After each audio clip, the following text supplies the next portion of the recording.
Professor Bisharat was a public defender in San Francisco before joining the Hastings faculty in 1991. He holds a PhD in anthropology and writes frequently about law and politics in the Middle East, both for academic journals and major media sources, including the New York Times, Wall Street Journal, and the Washington Post. Here to give his speech, One State in Israel and Palestine, Professor George Bisharat. Good afternoon, everyone.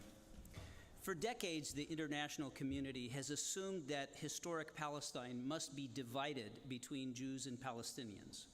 Yet no satisfactory division of the land has been reached. Israel has aggravated the problem by illegally settling approximately 600,000 Jews in East Jerusalem and the West Bank, perforating the land base for a viable Palestinian state. A de facto one-state reality currently prevails, with Israel effectively ruling all of former Palestine. Yet only Jews enjoy full rights in this functionally unitary system. In contrast, 1.6 million Palestinian citizens of Israel endure more than 50 laws that explicitly privilege Jews, as well as policies that deliberately marginalize them. West Bank Palestinians cannot drive on roads built for Israeli settlers, while Palestinians in the Gaza Strip watch as their children's intellectual and physical growth are stunted by an Israeli siege that has limited educational opportunities and deepened poverty to acute levels. Palestinian refugees have lived in exile for 66 years, their right to return to their homes denied, while Jews from anywhere can freely immigrate to Israel. Israeli leaders have admitted that permanent Israeli rule over disenfranchised Palestinians would be tantamount to apartheid. Other observers, including former U.S. President Jimmy Carter and South African Archbishop Desmond Tutu, observe that apartheid has already taken root in the region. Inevitably, Palestinians and Israeli Jews will continue to live together. The question is, under what terms? Palestinians will no more accept permanent subordination than would any other people.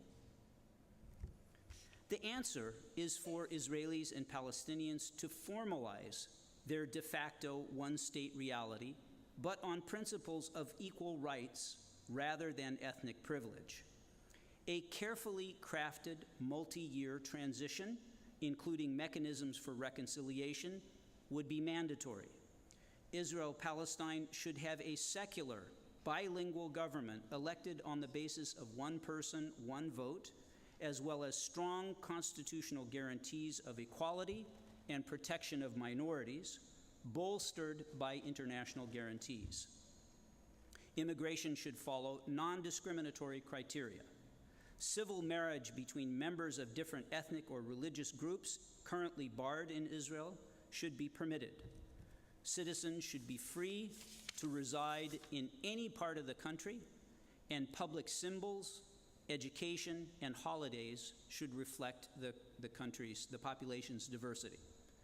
Although the one-state option is sometimes dismissed as utopian, it overcomes major obstacles bedeviling the two-state solution.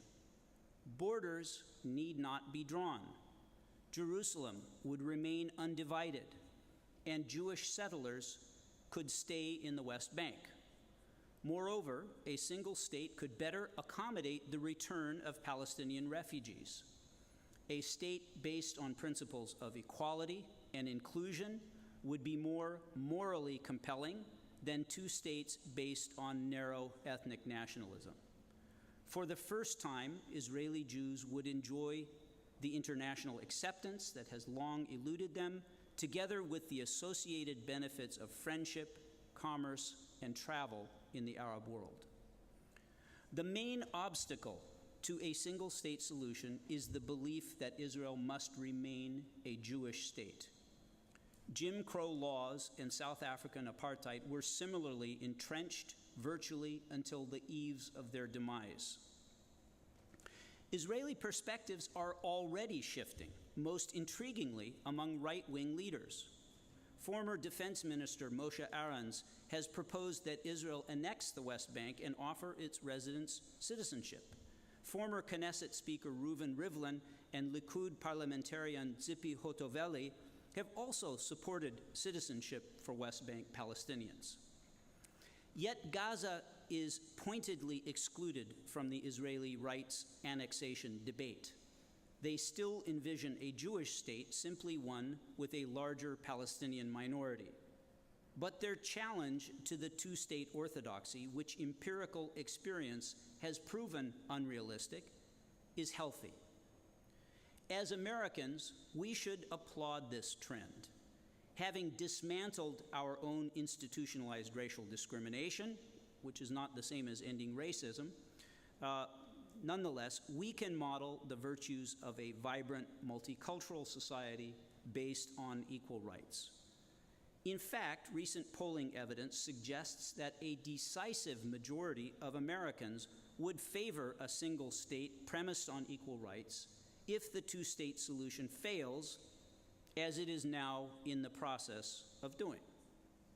President Obama would be a far more fitting emissary for this vital message than as an enabler of perpetual and pointless negotiations.